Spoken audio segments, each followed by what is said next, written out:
So, y'all thought I was not about to upload for another month, huh? Yeah. Well, I'm back because, guys, even though I'm tired, it's a weekday, it's Monday, I'm tired. I've been through a lot today. Practice, you know what I mean? Anyways, guys, we are back once again. I'm trying to make as much videos as I can this month, guys. Stop the cap. And even next month, guys, be prepared for next month. Hopefully I don't lie. Hopefully I'm actually serious this time. Anyway, enough of that yapping and stuff.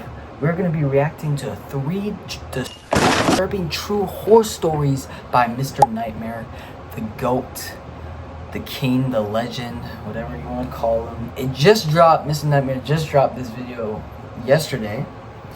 You know, time to get those headphones on, you know what I mean? Get that hood up. You know what I mean? And here we go. Get those headphones on. Here we go, chat. Here we go. 3 disturbing true school horror stories. Let's get it.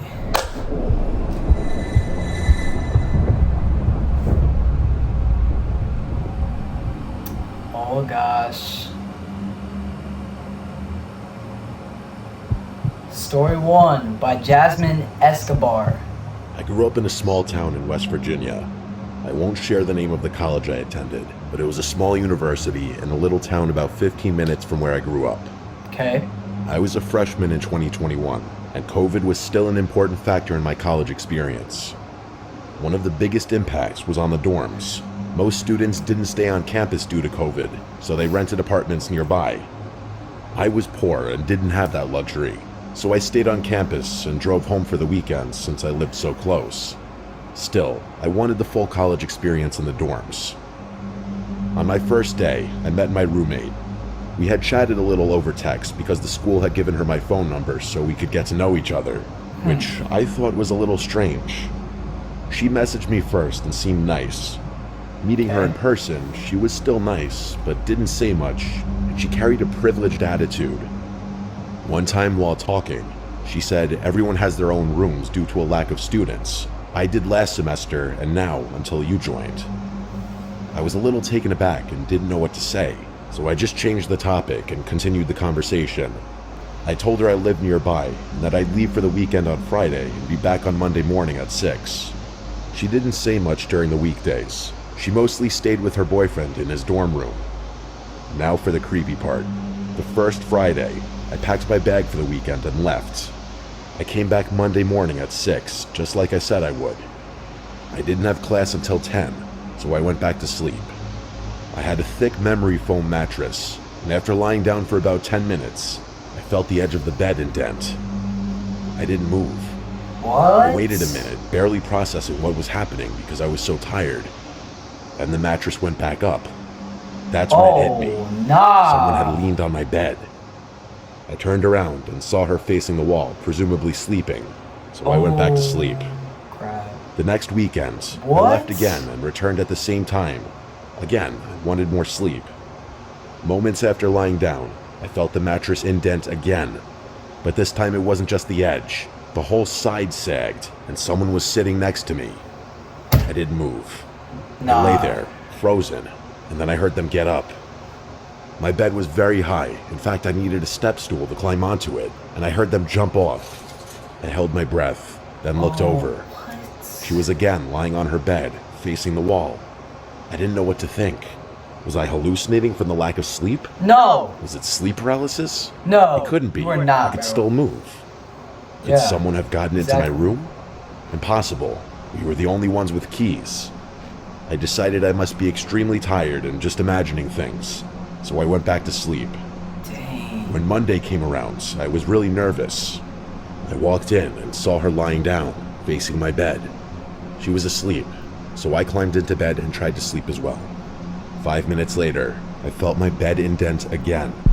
I squeezed my eyes shut, No, felt you someone gotta- sit next to me, and braced myself to turn around. What the? Then Buddha. I felt a hand on the back of my neck. My heart sank. I thought I was going to pass out. Oh. I didn't move a muscle. They didn't squeeze, they just held my neck. What felt like hours later, I felt them finally get off my bed. I still didn't move. I stayed frozen for a few more moments, terrified, then turned around. She was facing the wall, sleeping, but I didn't care.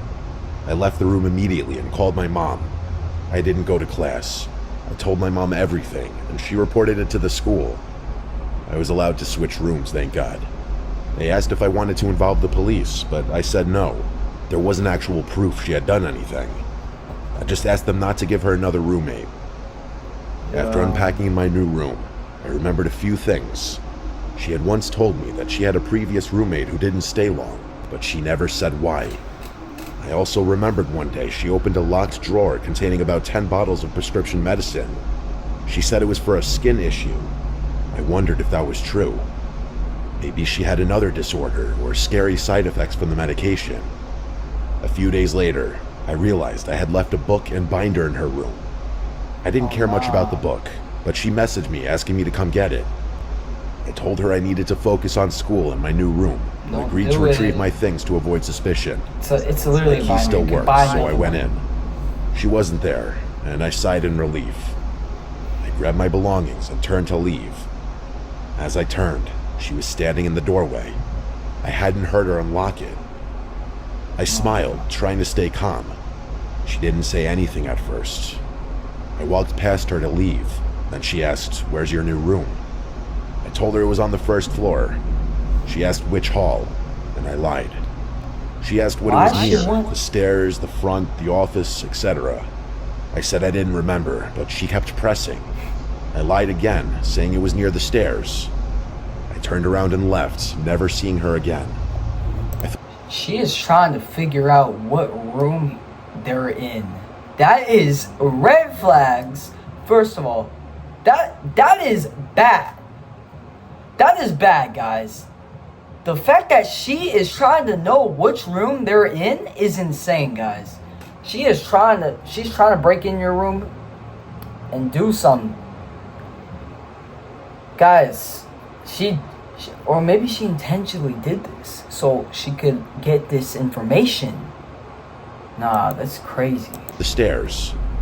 I turned around and left, never seeing her again. Yeah. I thought about telling her boyfriend, but I was too scared. I still think about it. Was I dreaming, hallucinating? I don't think so, but it couldn't have been anyone else. Only we had keys. Maybe she was sleepwalking as a side effect of her medication, or maybe she was planning something sinister. My mom thinks she was testing how close she could get to me before I woke up, and that one morning, she might have actually tried to choke me. I don't know. It's in the past now, and I hope she never had another roommate again. Right? Nah, that was scary, bro. The fact that she kept on going on her, like, getting close to them. Nah, bro. Imagine having a roommate that just does that. Guys, like, I really hope that they really didn't give her another roommate. Because if they did, that would not be good. Because she could do it to another person. She could have easily, like, if you were a deep sleeper, she could have easily killed you, bro. That's crazy. Story 2 by Adam, whatever. This incident occurred during my time at university. I attended the University of Huddersfield from 2021 to 2023. It's not exactly known for its nightlife, so a lot of students end up spending late nights on campus, especially in the library or the academic buildings that stay open 24/7. I've never been the type to stay out late myself, but this happened during my last year when I had no choice. I was taking an advanced statistics class, and our professor was notorious for loading us with massive assignments. The due date for one of the biggest projects was approaching, and I hadn't made as much progress as I should have. My laptop had been giving me issues, so I decided to use the computers in the business building. The business building is a little isolated from the rest of the campus. It's 3 stories tall, kind of old, and it always had this weird, sterile silence to it, especially at night. but the computer lab on the second floor was usually pretty empty after 9 p.m., so I figured it'd be the best place to focus. That night, I got there around 10. The campus was already dead quiet, and when I stepped inside, I noticed right away how much colder it felt than outside. I swiped my student ID, heard the beep, and the door unlocked. The whole place had an overwhelming odor of cleaning chemicals, which meant that I wouldn't bump into any of the cleaning staff, as they had already done their rounds in this building. I went straight to the computer lab, booted up one of the computers, and started working. For a while, it wasn't bad. The hum of the computer and the tapping of my keyboard filled the silence. I kept glancing at the clock in the corner of the screen, reminding myself that I'd leave before 1 a.m. But around 11:30, 1 a.m. something weird happened. I was scrolling through some data, and I heard the sound of a door slamming shut somewhere down the hallway. Not the front entrance. It came from further inside the building. At first, I brushed it off. Maybe it was just the air system or the janitor. But then I remembered. The janitors had already come through, and by now they'd be long gone. I tried to ignore it and kept working, but then came footsteps. Slow, heavy footsteps echoing from the hallway outside the lab. They weren't rushed and they weren't faint. Whoever it was, they were walking like they wanted to be heard. I froze in my chair, staring at the computer screen, hoping they'd just pass by. But instead, the steps stopped right outside the lab door. I could see through the little window in the door if I leaned back, but I couldn't bring myself to look. I just sat there, holding my breath. After maybe 10 seconds, I heard the door handle being rattled. It wasn't like someone casually testing it. It was someone deliberately trying to scare me, like whoever it was wanted to open it but couldn't. Bro. My heart started pounding. The lab doors locked automatically after a certain time, so I knew they shouldn't be able to just walk in. But the way they kept rattling the handle made me feel sick. After maybe 30 seconds of this, the sound stopped. The footsteps started again, slowly moving down the hall until they faded away. I sat there in silence, debating whether I should just pack up and leave. But my project was due the next morning, and a part of me thought that maybe it was just another student messing around. I tried convincing myself of that and went back to typing, but not even 10 minutes later, I heard it again. Footsteps. Only this time, they weren't coming from the hallway. They were above me. The ceiling in that building has those thin panels, and you can sometimes hear the pipes when the heat kicks on. But this wasn't pipes. This was the distinct sound of someone crawling or dragging themselves directly above the tiles. Oh, nah! I stared up, terrified as to what I would see. Oh, we about to open that stair at you, bro. The tiles shift slightly, just enough to know that weight was pressing down on it. Then came this slow creak, like someone carefully lowering themselves, trying not to be heard. Nah, bro. I had enough at this point. I yanked out my flash drive, shoved my notebook into my backpack, and sprinted get towards out the of door. there, bro. The second I stepped into the hallway, it was like I'd walked into a different world. The hall was dimly lit by those buzzing fluorescent lights, and all I could hear was the sound of my sneakers squeaking against the tiles. I walked fast, trying not to outright run. I got to the stairwell, shoved the door open, and started down. That's when I made the mistake of looking up. On the landing above me, just one floor up, there was a man. He wasn't a student, nor was he a professor. Oh, no. He looked out of place, like his clothes were baggy and torn. His face half shadowed. I could see his mouth was hanging open, like he was grinning really wide. He didn't move. He just stood there, staring down at me. I bolted. I flew down the stairs so fast I almost tripped. I slammed through the first floor door, and I sprinted for the front entrance. My ID card barely registered fast enough to unlock it, but once it clicked, I shoved it open and ran across campus without looking back. I didn't stop until I was inside my dorm, with my door locked behind me, and my back pressed against the door as I tried to catch my breath. The next morning, I went back, only because I had to turn in the projects. When I walked into the business building during daylight, it felt like a completely different place. But I noticed something that made my stomach drop. I saw one of the ceiling tiles was missing. The one directly above from where I had been working, along with the one from the corner, which is the tile I saw moving. It was as though someone had been watching me work, then proceeded to rattle the door handle to deliberately mess with me. And when they found the door to be locked, they proceeded to climb back up into the ceiling and enter from there. I dread to think what his intention was if he entered the lab before I ran. Oh. I think it's safe to say I'm going to buy a new laptop, and in the future, complete my assignments from the comfort of my own dorm. Right? Oh my goodness. Yo, imagine, bro. That was actually scary, bro. Yo, imagine just hearing stuff above you when you're working on your computer late at night in a university. And you just hear bumps up and above you and stuff. That would be scary. And the door, he was intentionally trying to get him. Either he was trying to scare him, he was intentionally trying to scare him, he was intentionally trying to, I don't know, harm him or something. When he got out of the door, when he ran out the door, he looked up and saw the man grinning at him. Like, that is scary, guys. I don't know about you, but, bro. I would not be, That's a heck no. Heck no. Anyways, we got the last story here. Story 3 by Annabelle.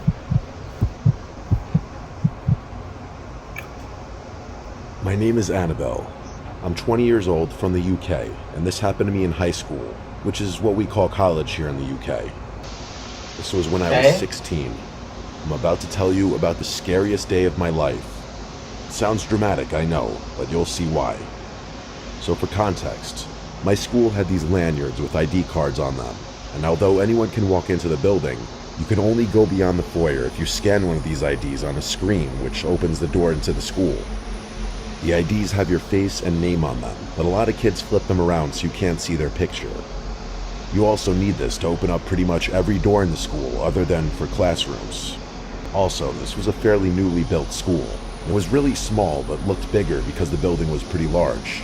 A third of the building was a special school for kids with learning disabilities.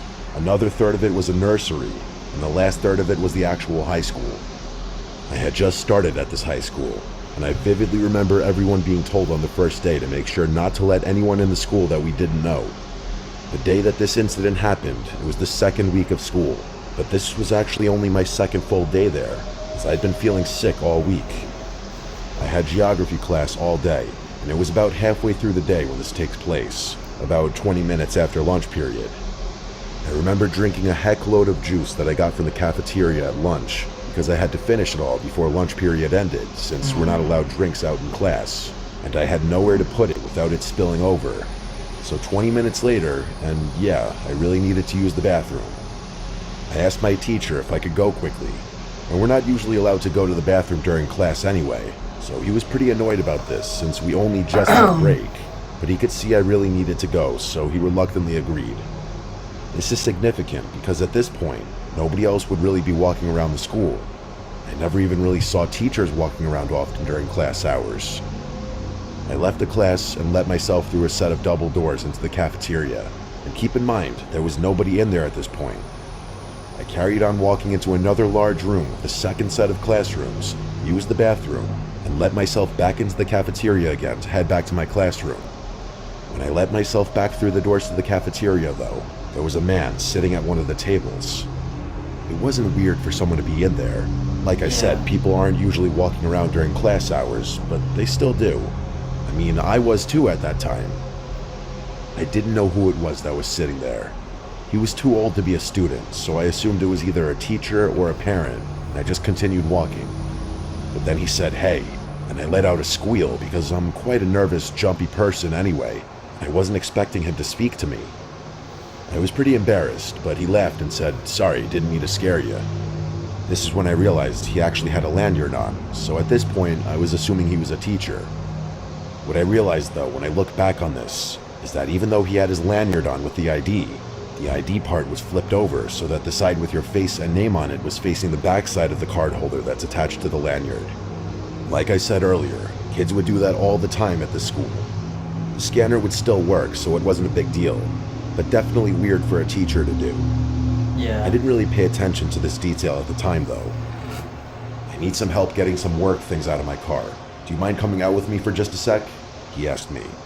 No. I didn't hesitate to reply What? with, yeah, of course, because again, I just assumed this was a teacher.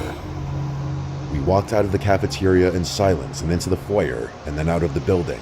And I kind of noticed he seemed a bit nervous. Why? Why? Why does everyone do the dumbest things in these stories, man? The dumbest things. Guys, even if you think it was a teacher, just say no thank you, or just say no thanks, I'm trying to get back to class. Bro, I mean, I get you're trying to be a helpful person, but guys, you really can't trust anybody. I've said this before, guys. You really can't trust anybody. And especially if you thought he was suspicious for having the lanyard, the card on the lanyard side. Like, I don't know, all the lanyard stuff. Like, I don't understand how people still fall for this stuff. Like, you think they're suspicious, yet you still go to their aid. Like, it doesn't make any sense, bro. Anyways, back to it. Like, teachers usually make small talk with you when you're walking somewhere with them, and he was saying nothing. And also, he was moving his hands a lot. Like, at one point, he had his hands in his pockets, and then he'd take them out and kind of hold his hands together. I'm really shy and not too good in social situations, so I didn't make any attempts at small talk either. With the layout of the front of the school, after we left the building, you've got about 50 or so meters, which is about 55 yards, to the car park, which you can't see until you're right next to it because there's a bunch of bushes which obscure it. If you walk straight on without turning into the car park, you'll be off the school property. So we were walking to the car park in silence, and then he suddenly says, "Yeah, my work stuff is in the boot. That's what we call the trunk of a car in the UK. He said, "I have a few bags, so I just need you to help me carry a couple into the school." I said, "Yeah, that's fine." We got to the car park, and he said, "My car is the blue one down at the end." And as we got a few meters from it, I could kind of see something in the back seat. And as we were getting closer to it, I realized there were at least 2 men hiding in the back seat. I froze, and instead of running away, I blinked. I guess they saw that I could see them, because the back door swung open, and all of a sudden, there was a man scrambling out of the car, and the man who I thought was a teacher grabbed my arm as I turned to run back to the school. This guy was pretty tall and dark, by the way. For context, I'm 5'2" and quite underweight, so I don't know how I managed it. Rush of adrenaline or whatever, but I used all the strength in my body to yank my arm out of his grip and start running back towards the school. Good. I could hear multiple heavy footsteps running after me, but thank God, they stopped pretty soon after I started running away. Because my school had big glass automatic doors, you have to just wait for them to open, and they definitely would have caught up to me if they kept going. I guess the fact that they were glass doors, though, would have been risky if there was someone walking by. Either way, though, I got into the foyer and ran straight into the open cafe, which was attached to the library, and I ran up to the person working at the cafe to tell her the situation. She calmed me down and came with me into the school to a teacher's office and called my parents and the police. There's security cameras in the parking lot, so they were caught and charged with attempted kidnapping. Also, it turned out that man was able to enter the building because some kid dropped their lanyard outside the school, and that's what he was using and why he flipped the ID over. I didn't go back to school for a couple of weeks. I'm still having therapy for this experience, but I felt writing this whole thing down and sharing my story would help me process things. This remains the scariest experience of my life. Dang. That last story was crazy, not gonna lie. That was crazy, guys. Bro. Dude, they tried to kidnap her. Guys, again though, like, she thought they were suspicious, and yet she still went to help them. Well, to help him, because it was one teacher, but there ended up being 2 other guys that came out of the car and tried to kidnap her. That is scary. You guys, you have to be careful out there. It doesn't matter if you want to help. You can't really trust anybody. Like I've said before, you can't really trust anybody. And I don't know, that last story was crazy, bro. The fact that he got in because someone dropped their lanyard. Dang, that's scary to think about, guys. How easy people can do that. if you just accidentally drop your ID or something. That's crazy.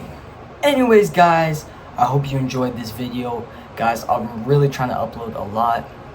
I really hope you guys enjoy these reaction videos, by the way. I think they're fun to edit, and personally, I enjoy them a lot. Let me know what you guys want to see next in the comment section down below, and I'll see you guys in the next one. Peace!